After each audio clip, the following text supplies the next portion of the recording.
ತಾಲೂಕಿನ ದೊಡ್ಡ ಗ್ರಾಮ ಪಂಚಾಯಿತಿಗಳಲ್ಲೊಂದಾದ ಬೋಜ ಗ್ರಾಮ ಪಂಚಾಯಿತಿಯಲ್ಲಿ ಹಲವು ವರ್ಷಗಳಿಂದ ನೀರು ಶುದ್ಧೀಕರಣ ಘಟಕ ಸ್ಥಗಿತಗೊಂಡಿದ್ದು ಗ್ರಾಮಸ್ಥರಿಗೆ ನದಿಯಿಂದ ಬರುವ ಅಶುದ್ಧ ನೀರನ್ನೇ ನೇರವಾಗಿ ಪೂರೈಸಲಾಗುತ್ತಿದೆ ಎಂದು ಗ್ರಾಮಸ್ಥರು ಆರೋಪಿಸಿದ್ದಾರೆ.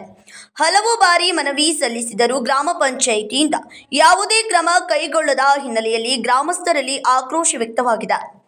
ಪ್ರಧಾನಮಂತ್ರಿ ನರೇಂದ್ರ ಮೋದಿ ಅವರ ಹರ್ ಘರ್ ಜಲ ಯೋಜನೆ ಅಡಿ ಜಲಜೀವನ ಮಿಷನ್ ಮೂಲಕ ಪ್ರತಿಯೊಬ್ಬರಿಗೆ ಶುದ್ಧ ಕುಡಿಯುವ ನೀರು ಪೂರೈಸುವ ಉದ್ದೇಶದಿಂದ ಬೋಜ ಗ್ರಾಮದಲ್ಲೂ ಸುಮಾರು 4,65,00,000 ರೂಪಾಯಿ ವೆಚ್ಚದ ಯೋಜನೆ ಕೈಗೊಳ್ಳಲಾಗಿತ್ತು.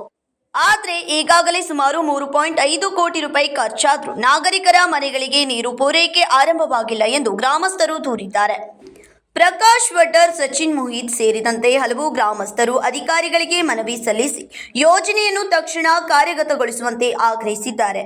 ಮಳೆಗಾಲದಲ್ಲಿ ಕೃಷಿ ನೀರಿನಿಂದ ರೋಗ ಹರಡುವ ಭೀತಿ ಇರುವುದರಿಂದ ಶುದ್ಧ ನೀರು ಪೂರೈಸುವಂತೆ ಒತ್ತಾಯಿಸಲಾಗಿದೆ. ಈ ಕುರಿತು ಚಿಕ್ಕೋಡಿ ಸಹಾಯಕ ಕಾರ್ಯನಿರ್ವಾಹಕ ಅಭಿಯಂತರರು 10 ದಿನಗಳೊಳಗೆ ಯೋಜನೆ ಆರಂಭಿಸಲು ಪ್ರಯತ್ನಿಸಲಾಗುವುದೆಂದು ಭರವಸೆ ನೀಡಿದ್ದಾರೆ. ಗಡುವಿನೊಳಗೆ ಯೋಜನೆ ಆರಂಭವಾಗದಿದ್ದರೆ ಉಗ್ರ ಹೋರಾಟ ನಡೆಸುವುದಾಗಿ ಗ್ರಾಮಸ್ಥರು ಎಚ್ಚರಿಕೆ ನೀಡಿದ್ದಾರೆ. ವಿಪುಲ್ ಡೇರೆ, ಕೆಎಂಎಂ ಕನ್ನಡ ನ್ಯೂಸ್, ಚಿಕ್ಕೋಡಿ.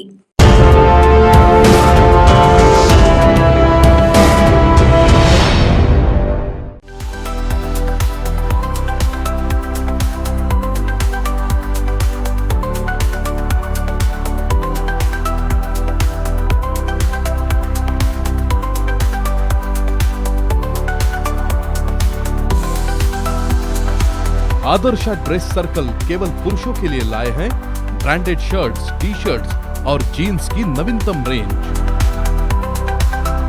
आदर्श ड्रेस सर्कल, खड़े बाजार, बेलगावी।